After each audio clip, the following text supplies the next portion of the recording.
품팔이로 겨우 연명하던 강문수 부부는 길가에서 굶주려 쓰러진 아이를 발견합니다. 더 가난해질 것을 알면서도 아이를 품에 안은 부부.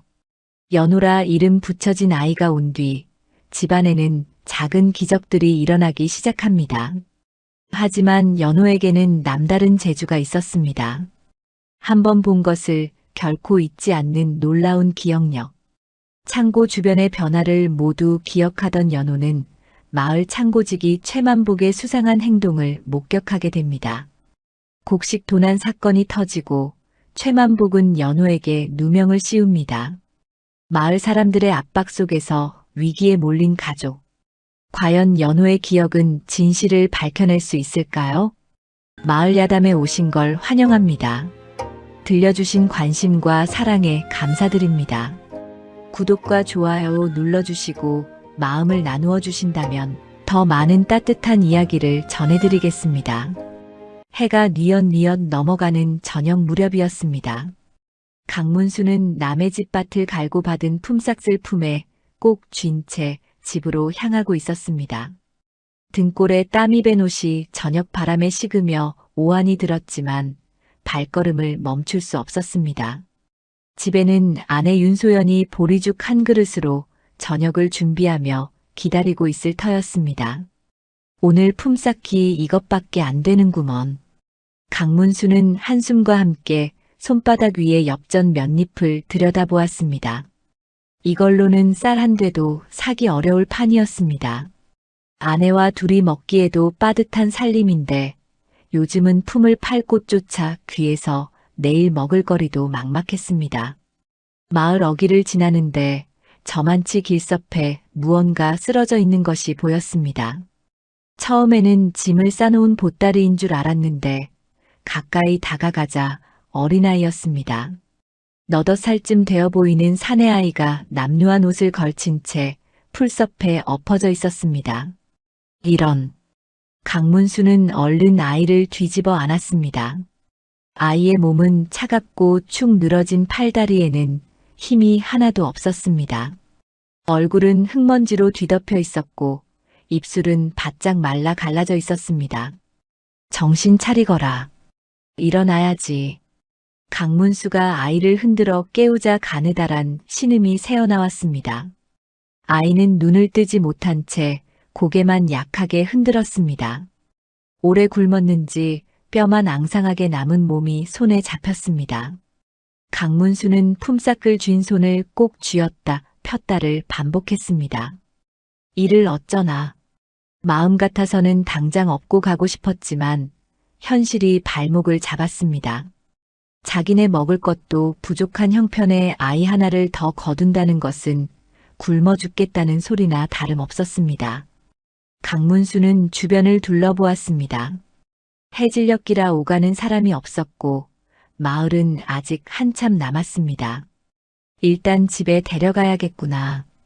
결국 강문수는 아이를 등에 업고 걸음을 재촉했습니다.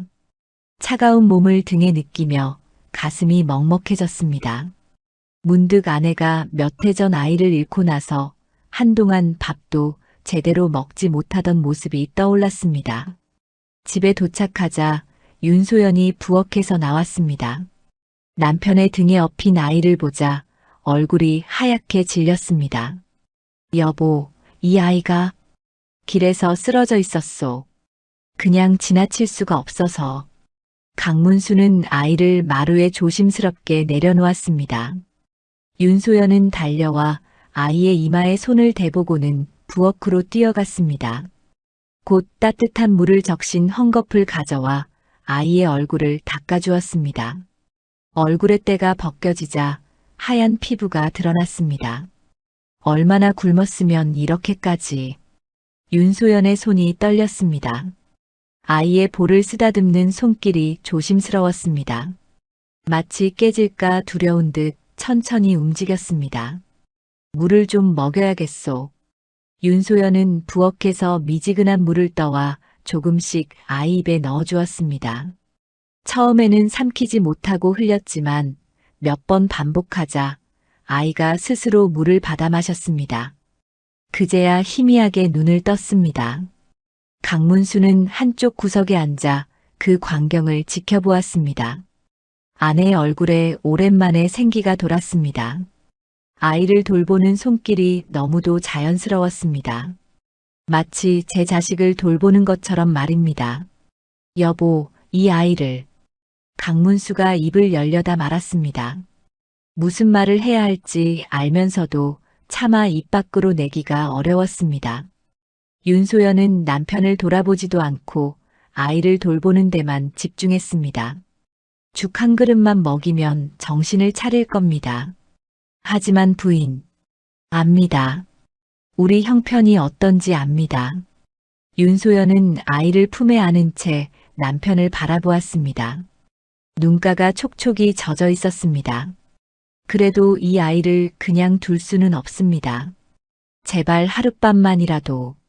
강문수는 아내의 눈을 마주했습니다. 그 눈빛 속에는 간절함과 애원이 담겨 있었습니다. 몇 해 전 잃은 아이 생각이 났습니다. 태어난 지 100일도 못 넘기고 숨을 거둔 아들이었습니다. 그때 윤소연은 석 달을 넘게 알아누웠고 회복한 뒤에도 한동안 혼이 나간 사람처럼 지냈습니다. 하룻밤이 아니라 계속 있게 하고 싶으신 거지요? 윤소연은 고개를 끄덕였습니다. 아이를 더 꽉 껴안으며 입술을 깨물었습니다. 당신이 뭐라 하셔도 이 아이를 보낼 수가 없습니다. 죄 없는 아이가 길바닥에서 죽게 내버려 둘 수 없어요. 알고 있소. 나도 마음이 갔소. 강문수는 긴 한숨을 내쉬었습니다. 품에 쥔 품삯을 꺼내 마루에 내려놓았습니다. 내일부터 품을 더 팔아야겠소. 새 식구가 먹고 살 만큼은. 윤소연의 얼굴에 환한 웃음이 번졌습니다. 아이를 안은 채 남편에게 고개를 숙였습니다. 고맙습니다, 서방님. 그날 밤 윤소연은 보리죽에 자기 몫을 덜어 아이에게 먹였습니다. 아이는 정신없이 죽을 받아 먹었습니다. 한 그릇을 다 비우고 나서야 완전히 눈을 떴습니다. 맑은 눈동자가 윤소연을 올려다보았습니다. 이름이 뭐냐? 윤소연이 물었지만 아이는 대답하지 않았습니다. 다만 눈만 깜빡이며 윤소연을 바라볼 뿐이었습니다. 그럼 우리가 이름을 지어주마. 연호라고 하자. 2년 연애 호랑이 호다. 아이는 여전히 말이 없었지만 고개를 작게 끄덕였습니다. 그렇게 연호는 강문수 부부의 아들이 되었습니다. 비록 호적에 오르지 못한 자식이었지만 두 사람은 진심으로 아이를 받아들였습니다. 밤이 깊어 연호는 윤소연의 품에서 잠이 들었습니다. 부부는 작은 방 한쪽에 아이를 눕혀놓고 마루에 나란히 앉았습니다. 더 가난해질 텐데 괜찮겠소? 괜찮습니다.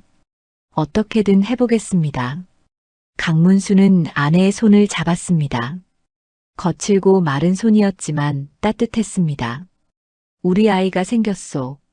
윤소연은 눈물을 닦으며 고개를 끄덕였습니다. 두 사람은 오랫동안 말없이 앉아 있었습니다. 가난은 여전했지만 마음만은 풍요로웠습니다. 작은 집에 새로운 생명이 깃들었고 그것만으로도 충분했습니다. 연호가 집에 온 지 보름이 지났습니다. 강문수는 새벽부터 밤늦게까지 품을 팔러 다녔고 윤소연은 바느질과 빨래를 해주며 푼돈을 모았습니다. 먹을 것이 부족해질까 걱정했지만 이상하게도 쌀독이 예전보다 천천히 줄어들었습니다. 이상하네요. 윤소연은 쌀독 뚜껑을 열어 안을 들여다보았습니다. 분명 엊그제 쌀을 한 돼 퍼냈는데 도간의 쌀이 그때보다 많아 보였습니다. 눈이 잘못 본 것인가 싶어 다시 보았지만 착각이 아니었습니다. 서방님, 혹시 쌀을 더 사오셨습니까? 무슨 소리요? 품삯도 제때 못 받는 형편에 쌀을 살 돈이 어디 있소? 강문수도 고개를 갸웃했습니다. 하지만 두 사람은 곧 이야기를 다른 데로 돌렸습니다. 혹여 하늘이 도운 것이라 여기고 감사히 받아들이기로 했습니다. 며칠 뒤에는 또 다른 일이 생겼습니다. 강문수가 밭에서 쓰던 호미자루가 부러져 있었는데 어느 날 아침 보니 멀쩡하게 고쳐져 있었습니다. 자루에 새끼줄을 단단히 감아 쓸 수 있게 만들어 놓았습니다. 부인, 이거 부인이 고친 거요? 아닙니다. 저도 모르는 일인데요. 윤소연은 호미를 이리저리 살펴보았습니다. 솜씨가 보통이 아니었습니다. 자루를 감은 새끼줄이 빈틈없이 촘촘했고 손잡이 부분은 헝겊으로 감싸잡기 편하게 해놓았습니다. 밤사이에 누가 고쳐준 것인가? 강문수는 주변을 둘러보았지만 흔적은 없었습니다. 마당에는 연호만 쪼그려 앉아 땅바닥에 나뭇가지로 그림을 그리고 있었습니다. 그날 밤 윤소연은 잠자리에 들기 전 연호의 이불을 덮어주었습니다. 아이는 금방 잠이 들었는지 고른 숨소리를 내고 있었습니다. 윤소연은 아이의 머리를 쓰다듬으며 방을 나왔습니다. 한밤중이었습니다. 윤소연은 무언가에 잠이 깼습니다. 가만히 귀를 기울이자 밖에서 작은 소리가 들렸습니다. 쥐가 기어다니는 소리 같기도 하고 무언가를 긁는 소리 같기도 했습니다. 윤소연은 조용히 일어나 방문을 살짝 열었습니다. 달빛이 마당을 환하게 비추고 있었습니다. 그때 부엌 쪽에서 작은 그림자가 움직이는 것이 보였습니다. 연호였습니다. 아이는 쌀독 앞에 쪼그려 앉아 무언가를 하고 있었습니다. 윤소연은 숨을 죽이고 지켜보았습니다. 연호는 쌀독 주변을 손으로 쓸어내고 있었습니다. 쌀알 하나하나를 주워 담고 바닥에 떨어진 것까지 모두 모아 도간에 넣었습니다. 그 다음 연호는 구석에 쌓아둔 농기구 쪽으로 갔습니다. 낙과 호미를 하나씩 살펴보더니 부러진 부분을 만지작거렸습니다. 아이의 손놀림이 빨랐습니다. 어둠 속에서도 길을 잃지 않는 듯 했습니다. 윤소연은 더 이상 지켜보지 않고 방으로 돌아왔습니다. 자리에 누워 천장을 바라보며 생각에 잠겼습니다. 아이가 밤마다 일어나 집안일을 돕고 있었던 것입니다. 그것도 아무도 모르게 말입니다. 불쌍한 것. 은혜를 갚으려고 저러는구나. 윤소연의 눈가가 뜨거워졌습니다. 어린 것이 무슨 잠을 설쳐가며 일을 한단 말입니까? 당장이라도 나가서 그만하라고 말하고 싶었지만 참았습니다. 아이가 미안한 마음에 저러는 것이라면 들킨다는 것이 아이에게 부담이 될 터였습니다. 다음 날 아침 윤소연은 일부러 모르는 척했습니다. 연호가 일어나자 밥상을 차려주며 말했습니다. 연호야, 잘 잤느냐? 예. 연호는 고개만 까딱했습니다. 여전히 말이 적었지만 예전보다는 표정이 밝아졌습니다. 윤소연은 아이 그릇에 반찬을 더 얹어주었습니다. 많이 먹어라. 자라는 아이는 밥을 많이 먹어야 한다. 연호는 윤소연을 올려다보며 작게 웃었습니다. 그 웃음이 윤소연의 가슴을 따뜻하게 했습니다. 강문수도 집안의 변화를 눈치채고 있었습니다. 부러진 농기구가 고쳐져 있고 마당이 예전보다 깨끗하게 쓸려 있었습니다. 장독대 주변에 자라던 잡초도 어느새 뽑혀 있었습니다. 연호 때문인가? 강문수는 마당에서 놀고 있는 연호를 바라보았습니다.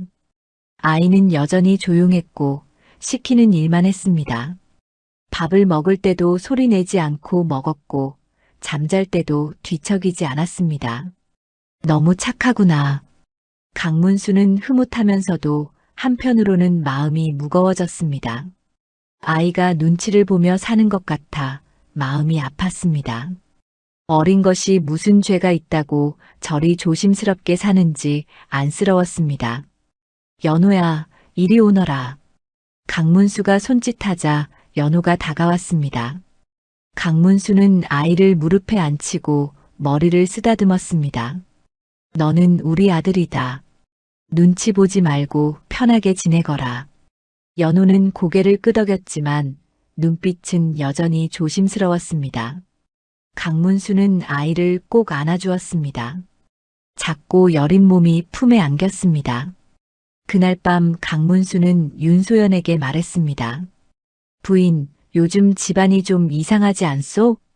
무슨 말씀이십니까? 윤소연은 모르는 척했지만 얼굴에는 미소가 번졌습니다. 쌀독도 천천히 줄고 농기구도 저절로 고쳐지고 말이오. 연호가 온 뒤로 이런 일들이 생기는데 하늘이 돕는 것이겠지요. 하늘이라. 강문수는 고개를 끄덕였습니다. 정말 하늘이 돕는 것인지도 모릅니다. 가난한 집에 아이 하나 더 생겼는데 오히려 살림이 나아지는 것을 보면 말입니다. 연호를 거둔 것이 잘한 일인가 봅니다.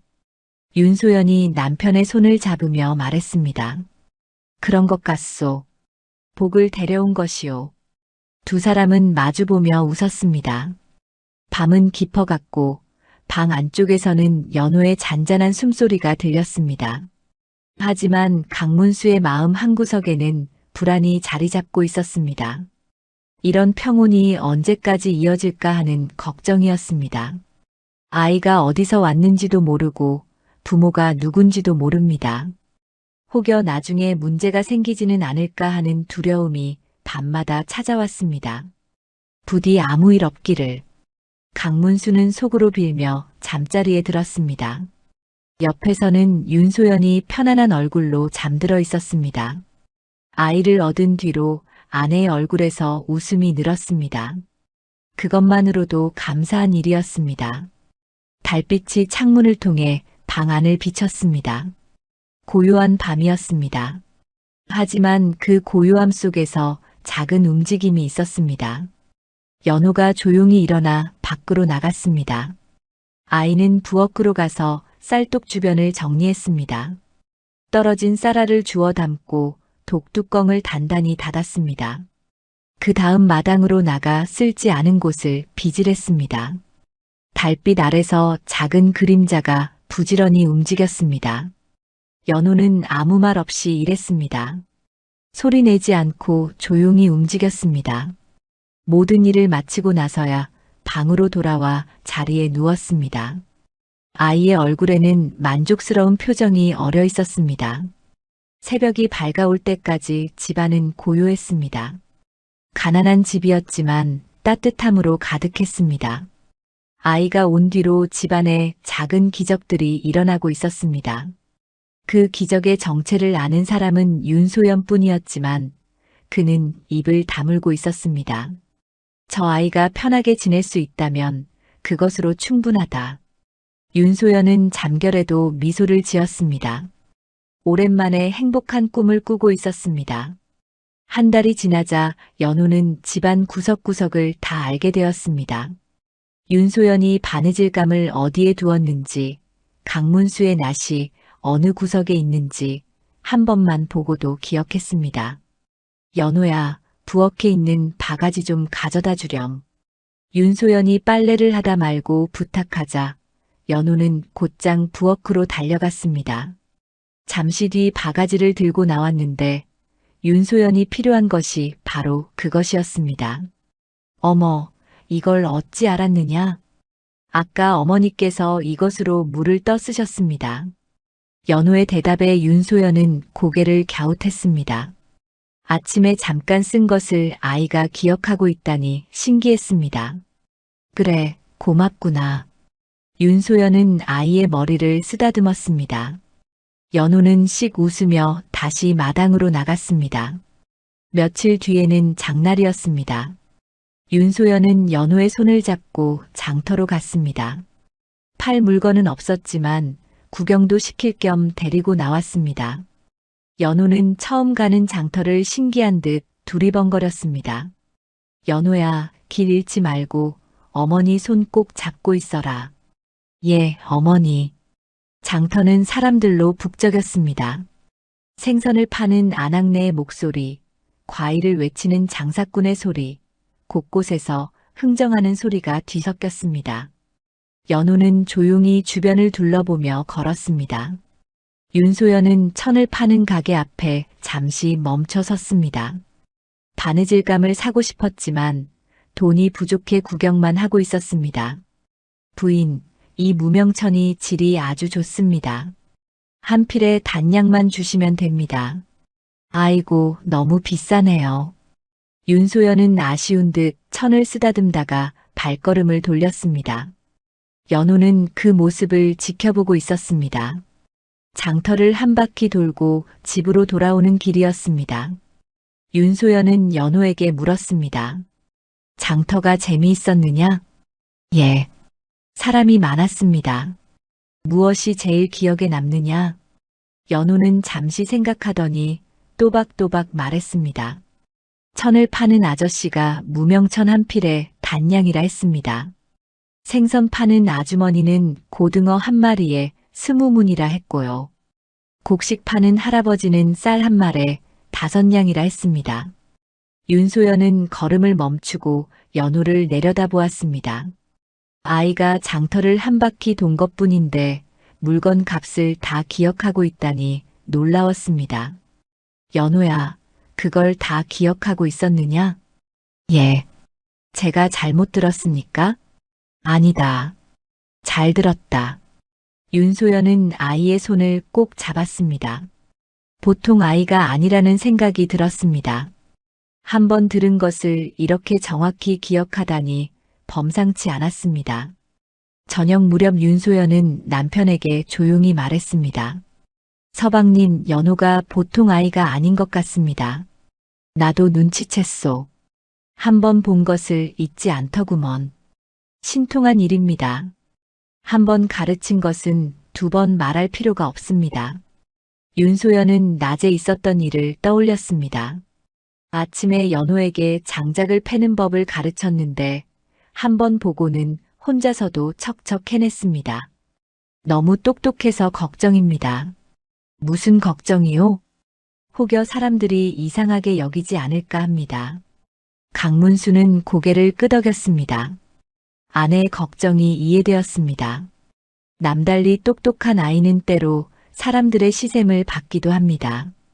그래도 나쁜 일은 아니지 않소? 기억력이 좋으면 나중에 글 공부를 시킬 수도 있고. 그렇긴 합니다만. 윤소연은 불안한 마음을 떨칠 수 없었습니다. 연호가 밤마다 일어나 집안일을 돕는 것도 그렇고 기억력이 남다른 것도 그렇고 평범한 아이가 아니었습니다. 하지만 우리 아들인데 뭐가 문제겠는가. 윤소연은 스스로를 다독였습니다. 아이가 똑똑한 것이 죄는 아니지 않습니까? 닷새 뒤 마을 사람들이 강문수의 집을 찾아왔습니다. 품앗이를 나가기 전에 들른 것이었습니다. 강서방, 오늘 반 매러 가세. 알고 있네. 금방 나가겠네. 강문수가 농기구를 챙기는 사이 마을 사람들은 마당에서 잠시 쉬었습니다. 연호는 구석에서 그들을 지켜보고 있었습니다. 저 아이가 강서방 아들인가? 그렇다네. 한 달 전에 데려왔다더군. 착하게 생겼구먼. 마을 사람들은 연호를 힐끗 보며 이야기를 나눴습니다. 연호는 그들의 얼굴을 하나하나 눈에 담았습니다. 김서방, 박서방, 이서방까지 3사람이었습니다. 며칠 뒤 강문수가 장터에서 돌아왔을 때였습니다. 연호가 물었습니다. 아버지, 김씨 어르신은 안 오셨습니까? 어떻게 알았느냐? 저번에 우리 집에 오셨던 분 아닙니까? 강문수는 놀라 아이를 보았습니다. 한번 본 사람의 얼굴을 기억하고 있다니 신기했습니다. 그래, 맞다. 김서방이 몸이 아파 못 왔다더구나. 그럼 박서방님과 이서방님만 가셨습니까? 내가 그 사람들 이름도 아느냐? 저번에 들었습니다. 강문수는 아이의 머리를 쓰다듬었습니다. 이렇게 기억력이 좋은 아이는 처음 보았습니다. 윤소연도 아이의 재주를 실감하고 있었습니다. 바느질하는 법을 가르치면 금방 따라했고 나물 캐러 갈 때도 한 번 본 풀은 다시 찾아냈습니다. 연호야, 지난번에 캔 나물이 어느 곳에 있었느냐? 저기 언덕 너머 큰 바위 옆입니다. 정확하구나. 어떻게 기억하느냐? 그냥 눈에 들어왔습니다. 연호는 담담하게 대답했습니다. 아이에게는 당연한 일인 듯 했습니다. 마을 사람들은 아직 연호의 재주를 모르고 있었습니다. 다만 강문수 내외만 알고 있을 뿐이었습니다. 두 사람은 일부러 밖에 말하지 않았습니다. 괜히 소문이 나서 아이가 힘들어할까 걱정되었습니다. 연호야, 내가 기억을 잘하는 것은 좋은 일이다. 하지만 밖에서는 조심해야 한다. 왜 그렇습니까, 아버지? 사람들이 이상하게 여길 수 있단다. 너무 똑똑하면 시세 많은 이들도 있으니까. 연호는 고개를 끄덕였습니다. 아이는 똑똑했기에 아버지의 말을 금방 이해했습니다. 알겠습니다. 밖에서는 조심하겠습니다. 그래, 우리 연호가 착하구나. 강문수는 아이를 안아주었습니다. 연호의 재주가 나중에 빛을 발할 날이 올 것입니다. 하지만 아직은 때가 아니었습니다. 아이가 자랄 때까지 조용히 지켜봐 주어야 했습니다. 밤이 되어 연호는 잠자리에 들었습니다. 윤소연은 아이의 이불을 덮어주며 속으로 빌었습니다. 부디 이 아이가 무탈하게 자라기를. 달빛이 방 안을 비쳤습니다. 연호는 평온한 얼굴로 잠들어 있었습니다. 아이의 머릿속에는 낮에 본 모든 것들이 차곡차곡 쌓여 있었습니다. 그 기억들이 언젠가 큰 힘이 되리라는 것을 아직 아무도 몰랐습니다. 2달이 지나면서 연호는 마을의 모든 것을 기억하게 되었습니다. 아침에 우물가에서 물을 깃는 아낙네들, 저녁에 소를 몰고 돌아오는 농부들, 장날마다 짐을 나르는 장사치들까지 하나하나 머릿속에 새겨두었습니다. 연호야, 오늘도 심부름 가자꾸나. 윤소연은 연호의 손을 잡고 마을 어귀에 있는 곡식 창고 쪽으로 향했습니다.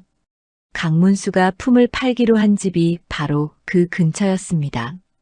연호는 어머니를 따라가며 주변을 살폈습니다. 창고 앞에는 최만복이라는 사람이 서 있었습니다. 마을에서 곡식을 관리하는 창고직이었습니다. 최만복은 장부를 들고 무언가를 적고 있었습니다. 최 영감, 안녕하십니까? 윤소연이 인사하자 최만복은 고개만 까딱했습니다. 무뚝뚝한 사람이라 말수가 적었습니다. 연호는 그 모습을 지켜보며 창고 주변을 둘러보았습니다. 창고 문 옆에 쌓인 가마니, 그 옆에 빈수레, 담장에 기대어 놓은 삽과 지게. 연호는 모든 것의 위치를 눈에 담았습니다. 그리고 최만복이 창고 안으로 들어가는 모습도 놓치지 않았습니다. 며칠 뒤 연호는 또다시 그곳을 지나게 되었습니다. 이번에는 아버지를 따라 나선 길이었습니다. 연호는 창고를 보며 고개를 갸웃했습니다. 아버지, 창고 앞에 가마니가 줄었습니다. 뭐라고? 강문수는 연호의 말에 창고를 바라보았습니다. 하지만 그에게는 별다를 것이 없어 보였습니다. 며칠 전에는 10개가 있었는데 지금은 6개뿐입니다. 내가 그걸 어떻게 아느냐? 지난번에 세어보았습니다.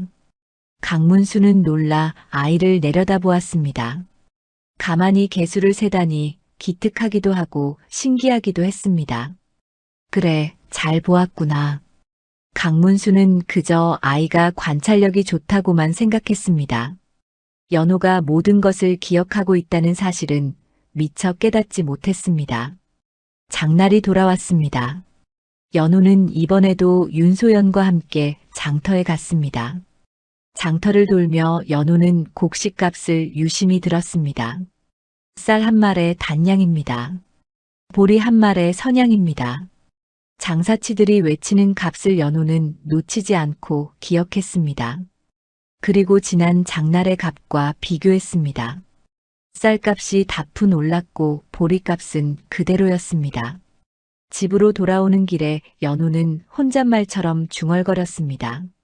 지난 장날보다 쌀값이 올랐습니다. 윤소연은 아이의 말을 듣고 놀랐습니다. 연호야, 지난 장날 값을 기억하고 있느냐? 예. 그때는 단량에서 다푼을 뺀 값이었습니다. 아이고, 정말 똑똑하구나. 윤소연은 아이의 머리를 쓰다듬었습니다. 하지만 한편으로는 걱정이 되었습니다. 이렇게 세세한 것까지 기억한다면 혹여 문제가 생기지 않을까 하는 불안이 들었습니다. 밤이 되었습니다. 연호는 잠자리에 들었지만 한밤중에 조용히 일어났습니다. 밖에서 쥐가 창고를 기어다니는 소리가 들렸습니다. 연호는 부엌으로 가서 쥐를 쫓았습니다.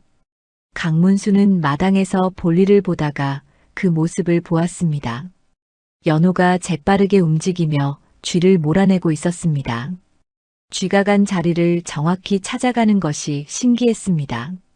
저 아이가 어찌 쥐가 다닐 곳을 아는 걸까? 강문수는 고개를 갸웃했지만 깊이 생각하지는 않았습니다. 아이가 영리해서 그러려니 했습니다. 연호는 쥐를 쫓고 나서 부엌 구석을 살폈습니다. 낮에 보니 곡식 자루에 구멍이 나 있었던 것이 기억났습니다. 연호는 헝겊을 찾아 그 구멍을 막았습니다.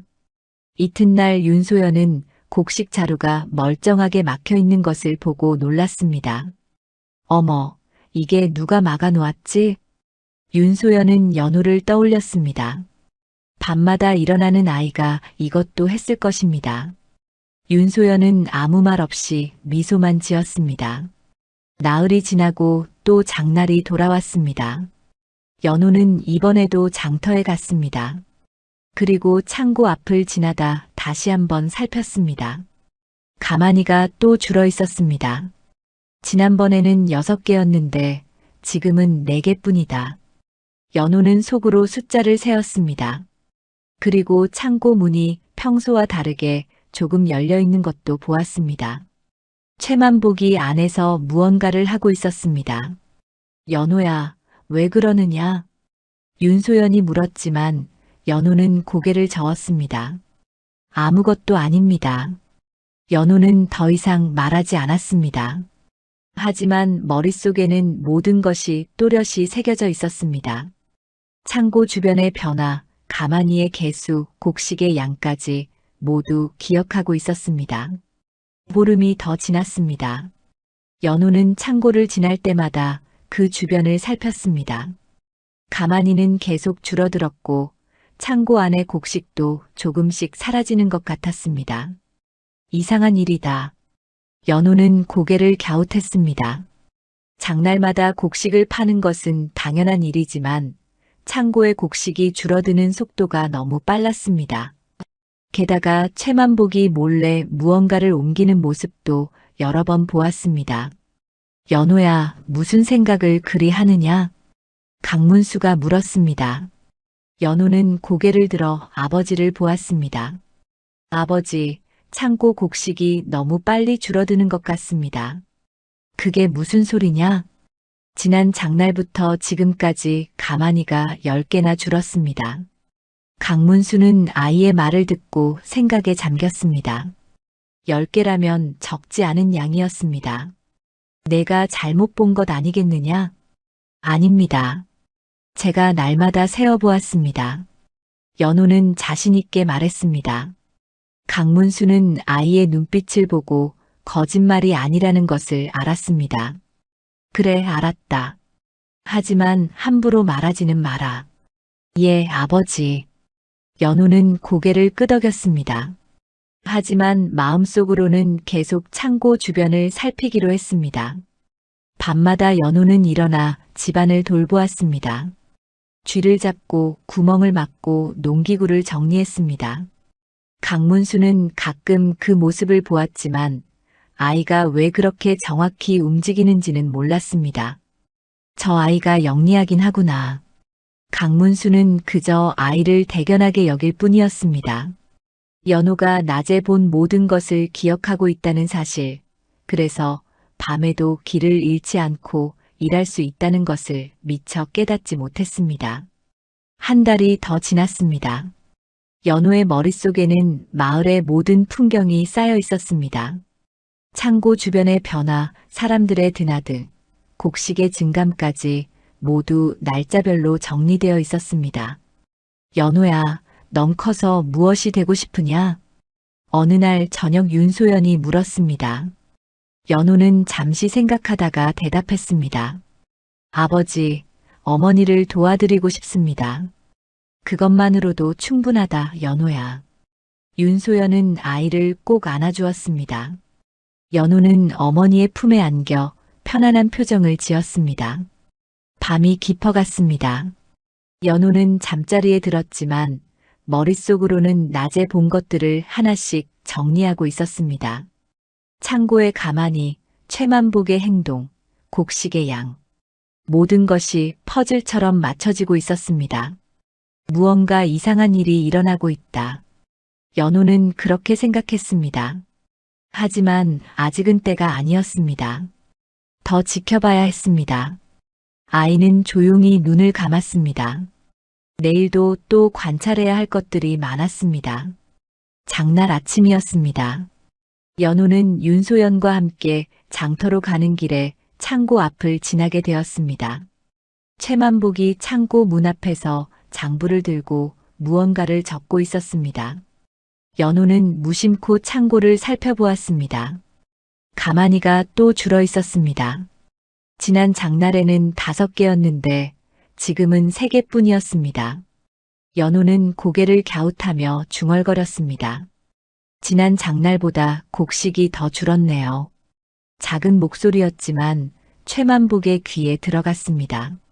최만복은 고개를 들어 연호를 보았습니다. 뭐라고 했느냐? 아무것도 아닙니다.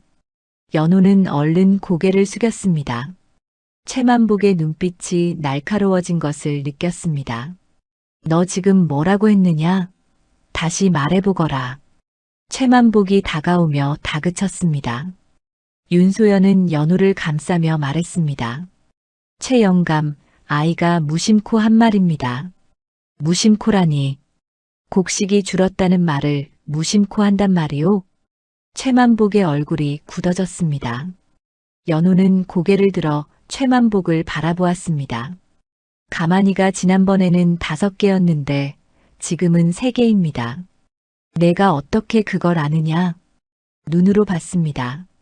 연호의 대답은 담담했습니다.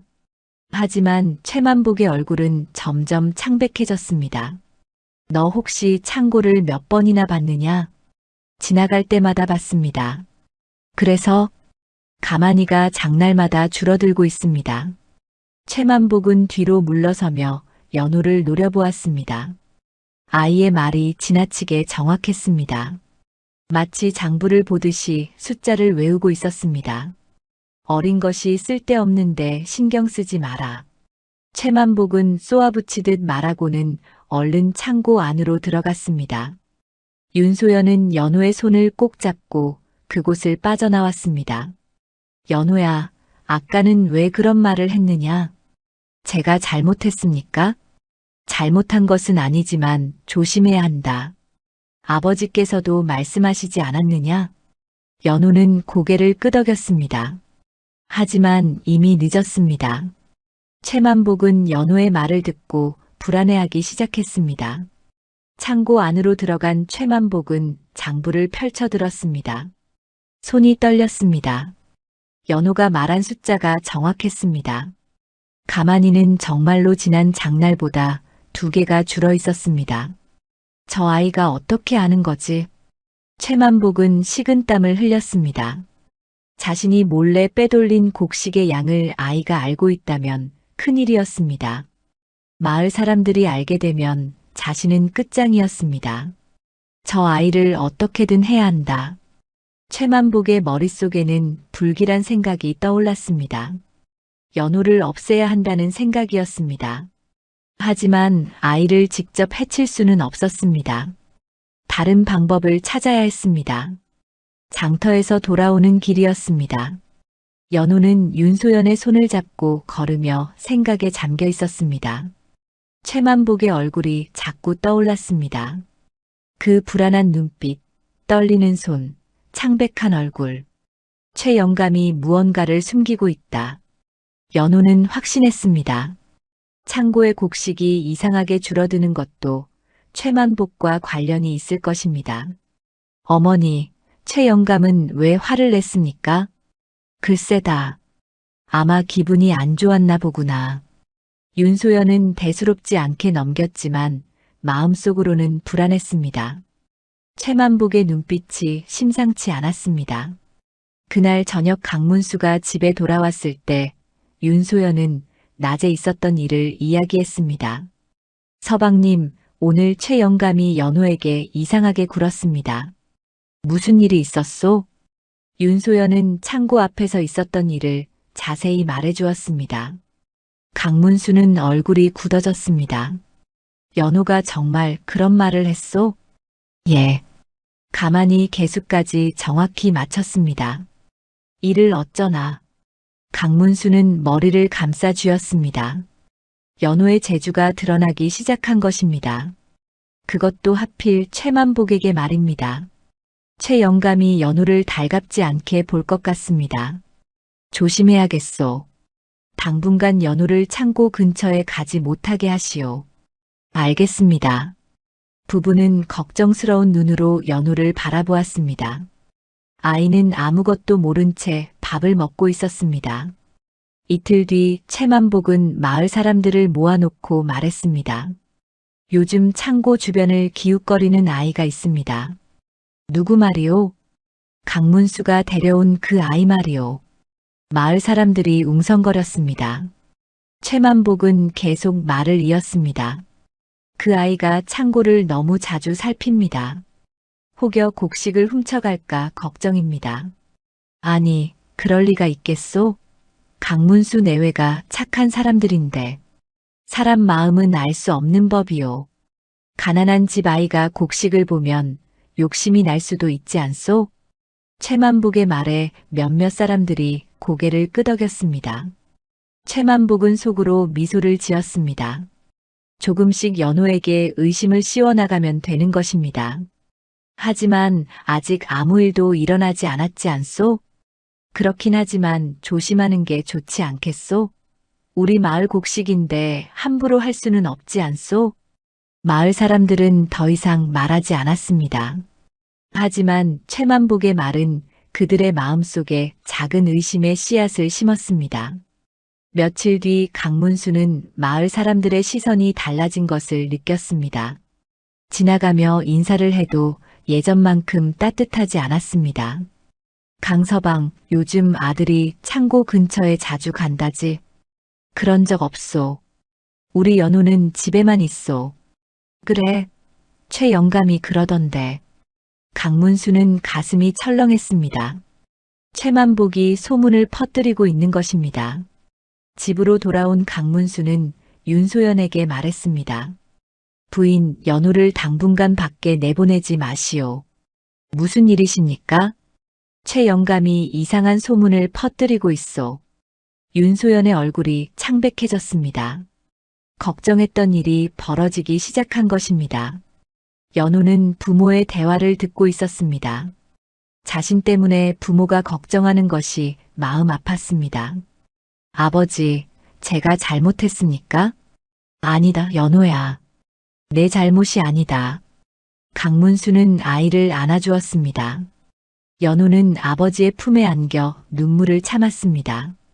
밤이 되었습니다. 연호는 잠자리에 누웠지만 잠이 오지 않았습니다. 최만복의 얼굴이 자꾸 떠올랐습니다.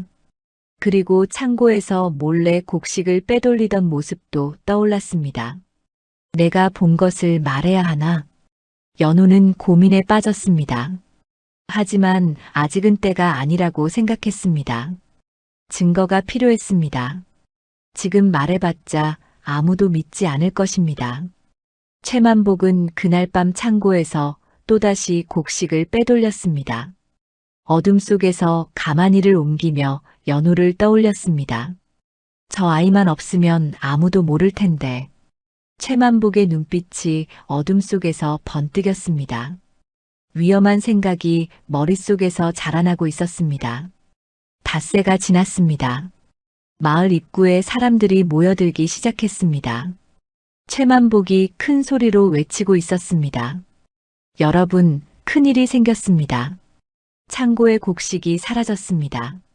마을 사람들이 웅성거렸습니다. 창고는 마을 공동의 재산을 보관하는 곳이었습니다. 그곳에 곡식이 사라졌다는 것은 심각한 문제였습니다. 얼마나 없어졌소? 가마니로 15개입니다.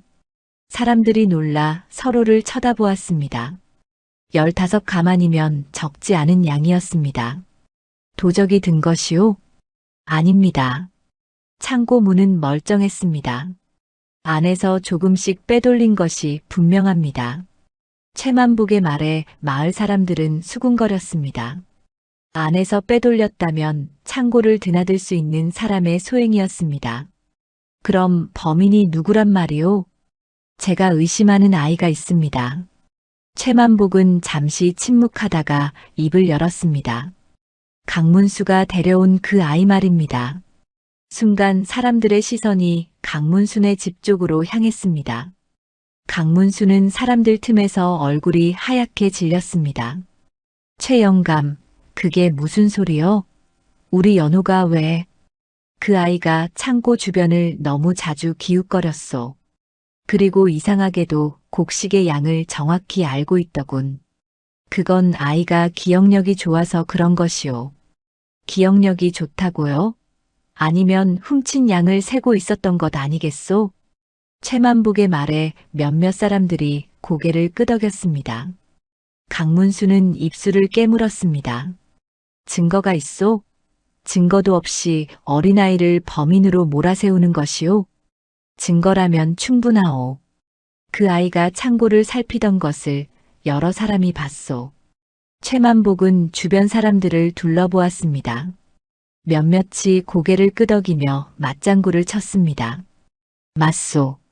나도 봤소. 나도 그 아이가 창고 앞을 지나가는 것을 여러 번 봤소. 강문수는 가슴이 답답했습니다.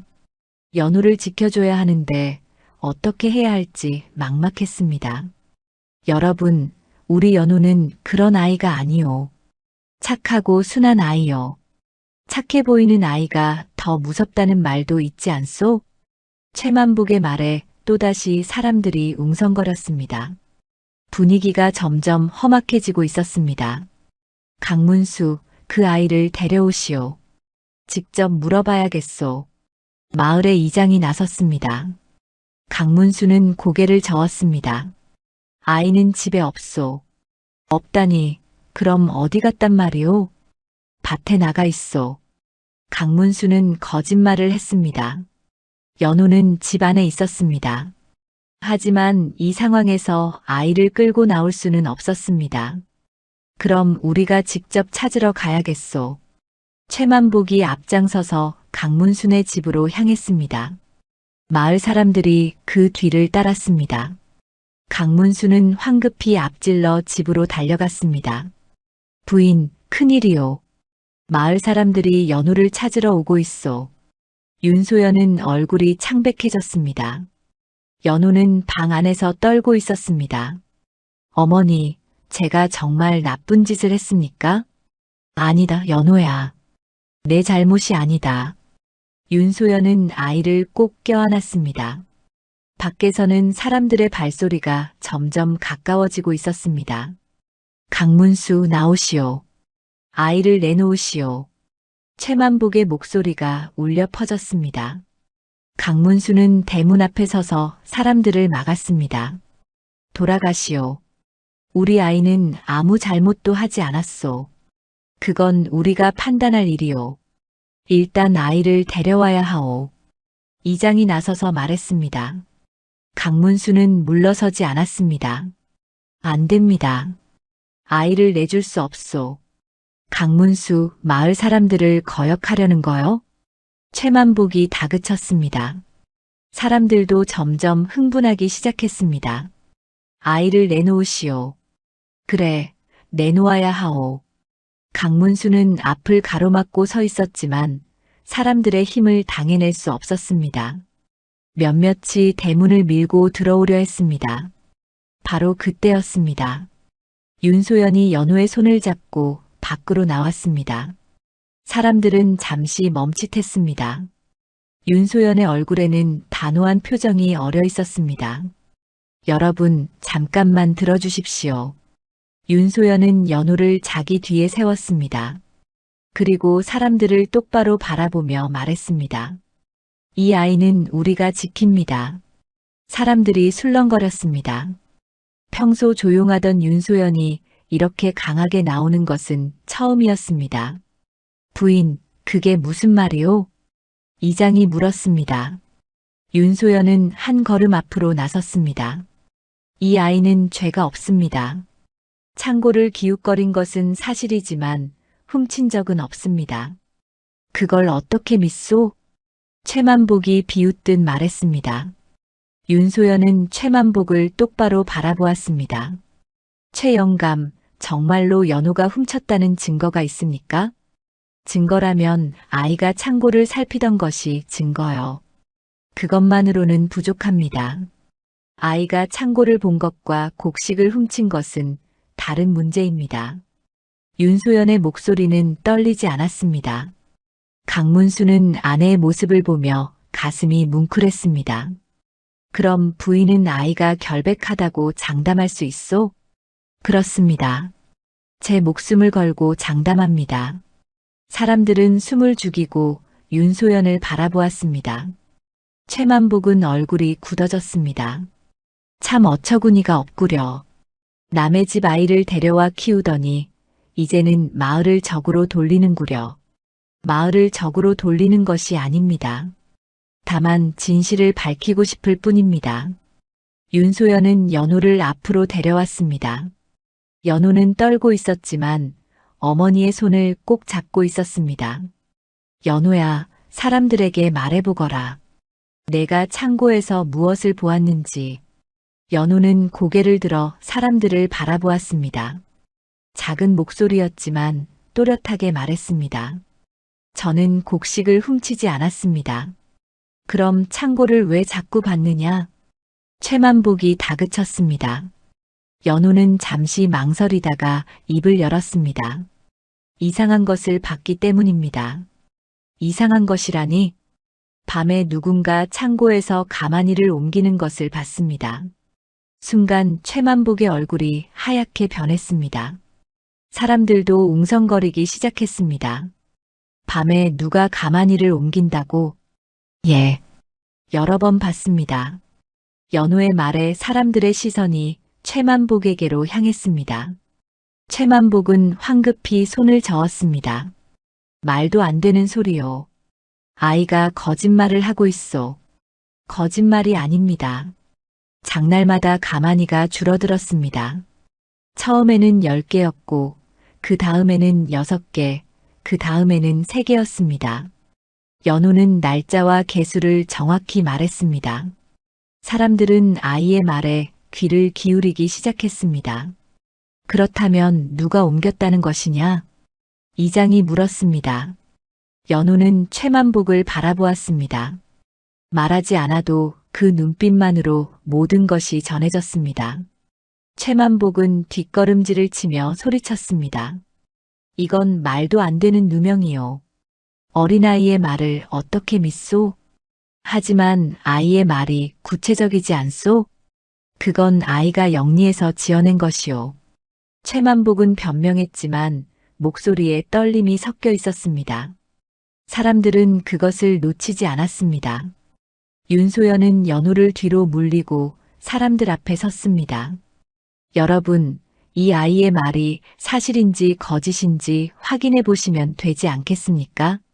어떻게 확인한다는 말이오? 창고를 조사하십시오. 그리고 곡식이 어디로 갔는지 찾아보십시오. 윤소연의 제안에 사람들이 고개를 끄덕였습니다.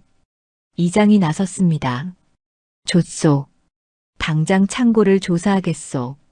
최 영감, 창고 열쇠를 내놓으시오.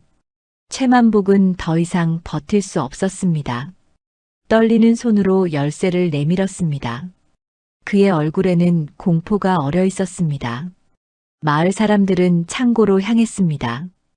연호도 윤소연의 손을 잡고 그 뒤를 따랐습니다. 창고 문이 열리자 사람들은 안을 들여다보았습니다. 가마니들이 한쪽에 쌓여 있었습니다. 여러분, 제가 본 것을 말씀드리겠습니다. 연호가 앞으로 나섰습니다. 작은 몸이었지만 목소리만큼은 똑똑했습니다. 첫 번째 장날에 가만히는 20개였습니다. 그날 저녁 최 영감이 가만히 3개를 수레에 실었습니다. 뭐라고? 내가 그걸 어떻게 아느냐? 최만복이 소리쳤습니다. 연호는 최만복을 보지 않고 계속 말했습니다. 그 다음 장날에는 17개였습니다. 장날이 끝나고 또 2개가 사라졌습니다. 아이가 정확히 말하는구먼. 이장이 장부를 들여다보며 말했습니다. 장부에는 가만히 개수가 적혀 있었는데 연호의 말과 맞지 않았습니다. 장부에는 20개라고 적혀 있어. 장부가 거짓입니다. 제가 직접 세었습니다. 연호는 단호하게 말했습니다. 사람들이 서로를 쳐다보았습니다. 그럼 계속 말해보거라. 이장이 말했습니다. 연호는 고개를 끄덕이고 이어서 말했습니다. 3번째 장날에는 15개였습니다. 그날 밤에 최 영감이 수레를 몰고 왔습니다. 그리고 가만히 4개를 실어갔습니다. 내가 언제 그랬다는 거냐? 최만복이 발버둥 쳤습니다. 하지만 사람들은 이미 연호의 말을 믿기 시작했습니다. 그날은 보름달이 뜬 밤이었습니다.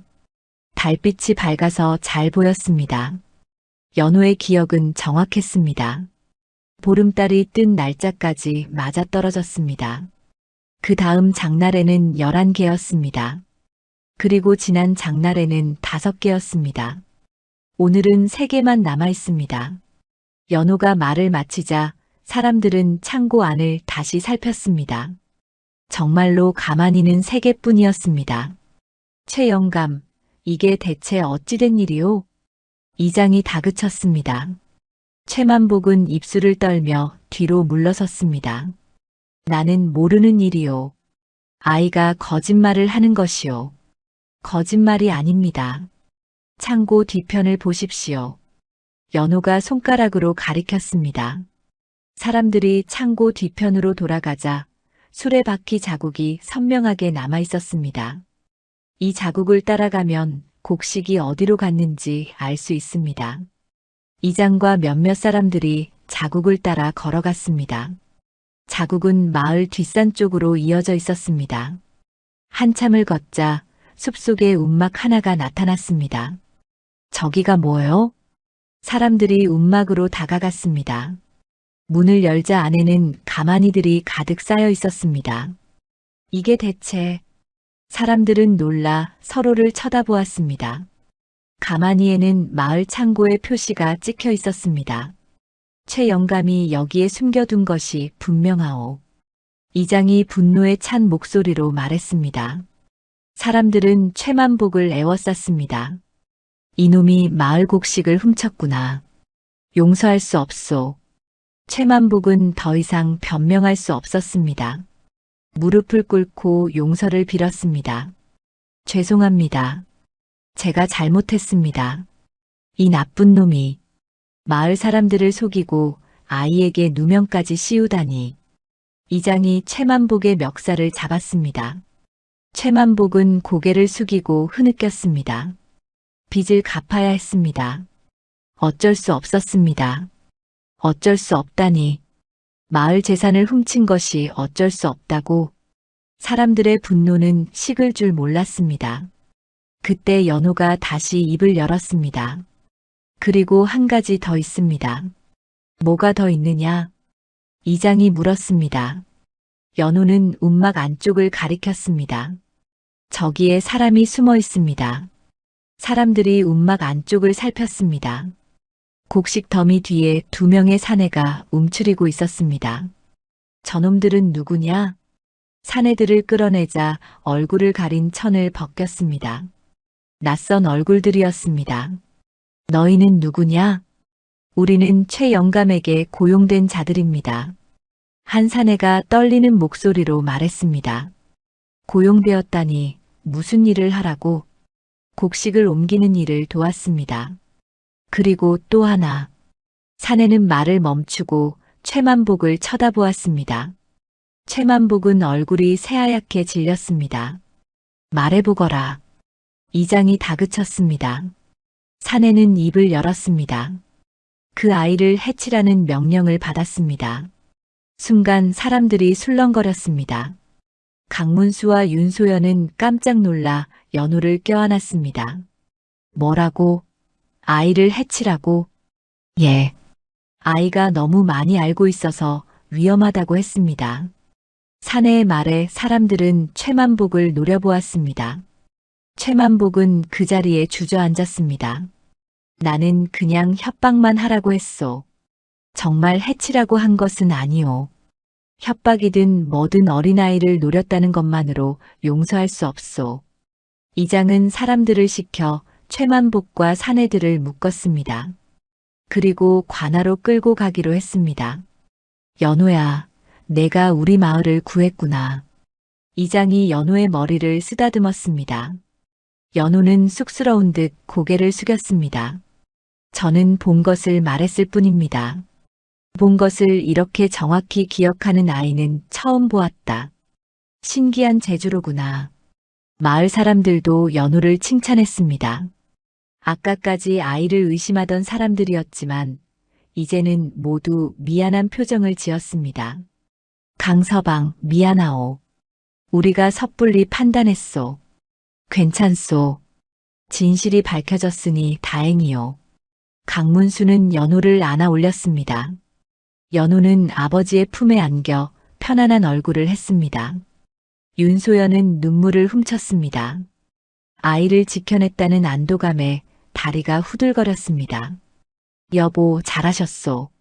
강문수가 아내의 손을 꼭 잡았습니다. 윤소연은 고개를 끄덕이며 미소를 지었습니다. 최만복은 관하로 끌려가며 계속 용서를 빌었습니다. 하지만 아무도 그의 말에 귀를 기울이지 않았습니다. 저 나쁜 놈. 마을 사람들을 속이고 아이까지 해치려 하다니. 감옥에 가서 벌을 받아야 마땅하오. 사람들의 비난 속에 최만복은 고개를 푹 숙이고 끌려갔습니다. 그와 함께 고용된 사내들도 끌려갔습니다. 해가 저물어 갈 무렵 마을에는 다시 평화가 찾아왔습니다. 사람들은 움막에서 찾은 곡식을 창고로 옮겼습니다. 가마니를 세어보니 정확히 17개였습니다. 연호의 말이 틀림없구나. 정말 신통한 아이로다. 이장은 감탄하며 말했습니다.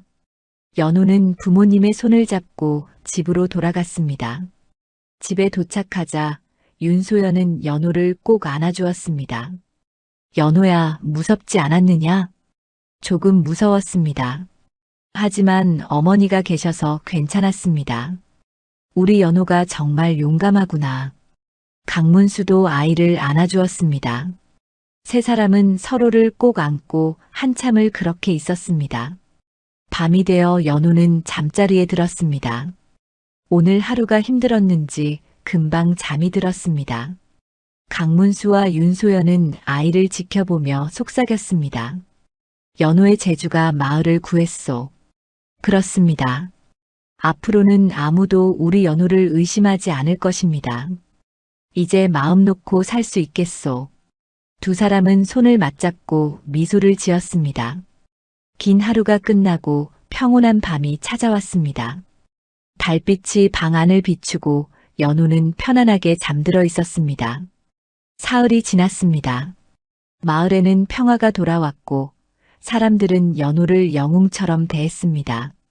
길을 지나갈 때마다 인사를 건넸고 지나가는 말로 칭찬을 아끼지 않았습니다. 연호야, 장 보러 가는 길인데 함께 가지 않겠느냐? 연호야, 이 떡 한 조각 먹어보렴. 연호는 그럴 때마다 공손히 인사를 했습니다. 하지만 마음 한구석은 무거웠습니다. 어느 날 저녁이었습니다. 연호는 마루에 앉아 하늘을 바라보고 있었습니다. 윤소연이 다가와 옆에 앉았습니다. 연호야, 무슨 생각을 하느냐? 어머니, 저는 어디서 왔을까요? 윤소연은 아이의 물음에 가슴이 철렁했습니다. 언젠가는 이런 질문을 할 줄 알았지만 막상 듣고 보니 대답하기가 어려웠습니다. 연호야, 넌 하늘이 보내준 아이란다. 하지만 제게도 진짜 부모가 있었을 겁니다. 연호의 목소리는 조용했지만 단호했습니다. 윤소연은 아이의 손을 꼭 잡았습니다. 그럴 수도 있겠지. 하지만 지금 여기가 내 집이란다. 어머니, 아버지께서는 저를 정말 아들로 여기십니까? 그럼 당연하지. 강문수가 밖에서 일을 마치고 들어오다 대화를 들었습니다. 그는 연호 옆에 앉으며 말했습니다. 연호야, 내가 우리 집에 온 날을 기억하느냐? 예, 기억합니다. 그날 나는 너를 그냥 지나칠 수도 있었다. 하지만 그러지 못했지. 내가 우리 아들이 될 운명이었기 때문이란다. 강문수는 연호의 머리를 쓰다듬었습니다. 연호는 아버지를 올려다보며 물었습니다. 저는 다시 떠나야 하는 것 아닙니까? 무슨 소리냐? 제 진짜 부모를 찾아가야 하는 것 아닙니까? 순간 강문수와 윤소연은 말문이 막혔습니다. 두 사람은 서로를 바라보았습니다. 연호야, 내가 떠나고 싶으냐? 윤소연이 조심스럽게 물었습니다. 연호는 고개를 저었습니다. 아닙니다. 저는 여기 있고 싶습니다. 정말이냐? 예. 어머니, 아버지와 함께 있고 싶습니다. 연호의 눈에 눈물이 맺혔습니다. 윤소연은 아이를 끌어안았습니다. 연호야, 고맙다. 우리와 함께 있어줘서. 강문수도 두 사람을 안아주었습니다. 세 사람은 한참을 그렇게 있었습니다. 서방님, 연호를 호적에 올립시다. 윤소연이 남편을 바라보며 말했습니다. 강문수는 고개를 끄덕였습니다. 그래야지. 이제 연호는 정식으로 우리 아들이 되는 게다. 며칠 뒤 강문수는 관하로 갔습니다. 호적을 담당하는 이에게 연호를 아들로 올리고 싶다고 말했습니다. 아이가 주운 아이라고 들었습니다. 그렇습니다. 하지만 이제는 제 아들입니다. 알겠습니다. 서류를 작성하겠습니다. 관리는 붓을 들어 장부에 연호의 이름을 적었습니다. 강문수는 그 모습을 지켜보며 가슴이 벅찼습니다. 이제 연호는 강문수의 아들로 기록되었습니다. 고맙습니다. 강문수는 깊이 절을 하고 관할을 나섰습니다. 집으로 돌아오는 길에 하늘을 올려다보았습니다. 아이 어머니, 하늘에서 보고 계시지요? 우리에게 아들이 생겼습니다. 강문수는 일찍 세상을 떠난 첫 아들의 어머니를 떠올렸습니다. 그리고 지금의 아내 윤소연을 생각했습니다. 모두가 소중한 인연이었습니다. 집에 도착하자 윤소연과 연호가 마당에서 기다리고 있었습니다. 어떻게 되었습니까? 다 됐소. 이제 연호는 정식으로 우리 아들이요. 윤소연은 눈물을 흘리며 연호를 꼭 안았습니다. 연호도 어머니를 꼭 껴안았습니다. 어머니, 제가 정말 아들이 되었습니까? 그럼 이제 넌 강연호란다. 강연호. 연호는 자기 이름을 몇 번이나 되뇌었습니다. 입 밖으로 내는 이름이 낯설었지만 좋았습니다. 그날 밤 세 사람은 작은 잔치를 벌였습니다. 가난한 살림이었지만 윤소연은 정성껏 음식을 준비했습니다. 두부 한 모와 나물 몇 가지, 그리고 보리밥이 전부였지만 마음만은 풍성했습니다. 연호야, 많이 먹어라. 예, 아버지. 연호는 밥을 한 숟가락 떠서 입에 넣었습니다. 평소와 같은 맛이었지만 오늘은 유난히 맛있었습니다. 우리 연호가 이제 진짜 우리 아들이 되었구나. 강문수가 감격하여 말했습니다. 윤소연도 눈시울을 붉혔습니다. 연호야, 앞으로 힘든 일이 있어도 우리가 함께 이겨내자. 예, 어머니. 밥을 다 먹고 나서 연호는 잠자리에 들었습니다. 이불을 덮고 누우니 온몸이 편안해졌습니다. 이제 나는 이 집 아들이다. 연호는 그렇게 생각하며 눈을 감았습니다. 그런데 이상한 일이 생겼습니다. 평소 같으면 한밤중에 일어나 집안일을 도왔을 텐데 오늘은 그러고 싶지 않았습니다. 이제는 안 해도 될 것 같다. 연우는 편안한 마음으로 잠에 빠져들었습니다. 밤새도록 자리를 뜨지 않고 깊이 잠들었습니다. 새벽에 윤소연이 일어나 부엌으로 갔습니다. 평소 같으면 연우가 정리해 놓은 흔적이 있었을 텐데 오늘은 아무것도 없었습니다. 연우가 일어나지 않았구나. 윤소연은 미소를 지었습니다. 아이가 이제 편하게 잠을 자는 것입니다. 더 이상 은혜를 갚아야 한다는 부담을 느끼지 않는 것입니다. 이제야 진짜 우리 아들이 되었구나. 윤소연은 눈물을 닦으며 아침 준비를 시작했습니다. 해가 떠올랐습니다. 연우는 아침 햇살에 눈을 떴습니다. 푹 잔 것이 언제인지 기억이 나지 않았습니다. 연우야, 일어났느냐? 강문수가 방문을 열며 물었습니다. 연우는 벌떡 일어나 인사했습니다. 예, 아버지. 안녕히 주무셨습니까? 그래, 잘 잤다.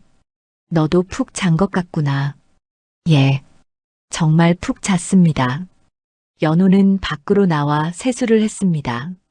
물에 얼굴을 씻으니 개운했습니다. 마당에는 윤소연이 아침 준비를 하고 있었습니다. 어머니, 제가 도와드릴까요? 아니다. 오늘은 어머니가 다 할 테니 너는 쉬어라. 하지만 괜찮다. 내가 어제 고생 많이 했잖니. 윤소연은 연우의 머리를 쓰다듬었습니다. 연우는 쑥스러운 듯 웃었습니다. 아침 식사를 마치고 연우는 마당에 나가 놀았습니다. 평소에는 일을 도와야 한다는 생각에 마음껏 놀지 못했는데 오늘은 달랐습니다. 연우야, 재미있느냐? 강문수가 물었습니다. 연우는 환하게 웃으며 대답했습니다. 예, 정말 재미있습니다. 그래, 많이 놀아라. 넌 아직 어린아이니까. 강문수는 아들의 모습을 흐뭇하게 바라보았습니다. 윤소연도 부엌에서 나와 연우를 지켜보았습니다.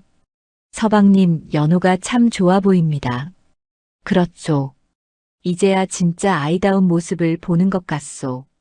우리 복이 많습니다. 그렇죠. 하늘이 우리에게 아들을 보내주었소.